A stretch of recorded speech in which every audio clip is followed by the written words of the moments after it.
আরে ঠিক আছে দাদা, আরে ঠিক ওকে ওকে, আছে। সুভাষ সরকার কি বলছেন? বাঁকুড়ার বিজেপি প্রার্থী সুভাষ সরকার কি বলছেন একবার দেখাবো প্লিজ। কি কাজ করেছি তা মানুষকে জানিয়েছি এবং সেই প্ল্যানিং আমি আমাদের দলের রাষ্ট্রীয় সভাপতির সামনে, জনতার সামনে রেখেছি।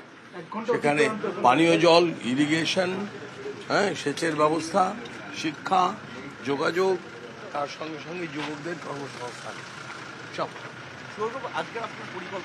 সুভাষ সরকার বিজেপি প্রার্থী, তিনি বললেন কি কি কাজ করেছেন না করেছেন সব কিছু বলা আছে মানুষকে, মানুষ জানে।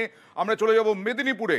মেদিনীপুরে দুই প্রার্থীর লড়াই, অগ্নিমিত্রা এবং জুন মালিয়া। সেখানে এই মুহূর্তে দুই তারকার লড়াই, অভিনেত্রীর লড়াইয়ে শোভন কিরকম দেখছো ছবি? এখনই তো লম্বা লাইন দেখতে পাচ্ছি মোটামুটি ভাবে।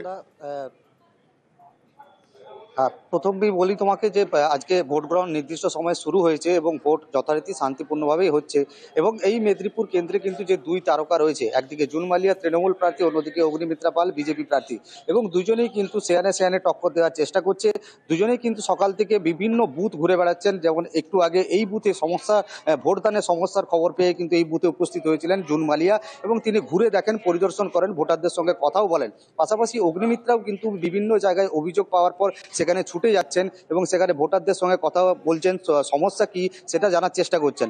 অতএব অয়নদা, এটা বলাই যেতে পারে যে মেদিনীপুর লোকসভা কেন্দ্রেও কিন্তু দুই প্রার্থী যে রয়েছে তারা কিন্তু এত সহজভাবে নিচ্ছে না। দুজনেই কিন্তু লড়াইটা বেশ জোরালোভাবেই নিয়েছে এবং আগামী 4 জুন দেখা যাবে যে এই মেদিনীপুর লোকসভা কেন্দ্রে কোন প্রার্থী এগিয়ে। একেবারে 4 জুন দেখা যাবে। দিলীপ ঘোষ ছিলেন, সেই দিলীপ ঘোষ এই মেদিনীপুরে মন প্রাণ দিয়েছিলেন, কিন্তু দিলীপ ঘোষকে এই কেন্দ্রে দাঁড় করানো হয়নি, করানো হয়েছে বর্ধমান, দুর্গাপুরে, সেখানে ভোট হয়ে গেছে। কিন্তু দিলীপ ঘোষ যাওয়ার পরেও এখানে বিজেপি দাঁত ফোটাতে পারে কিনা, নাকি তৃণমূল ওই সিটটা দখল করতে পারে, তা তো 4 জুনই দেখা যাবে। আর জঙ্গলমহল, এই সব নিয়ে আলোচনা, তার সঙ্গে বিভিন্ন তথ্য, সব খবর সবার আগে নিউজ 18 বাংলায়।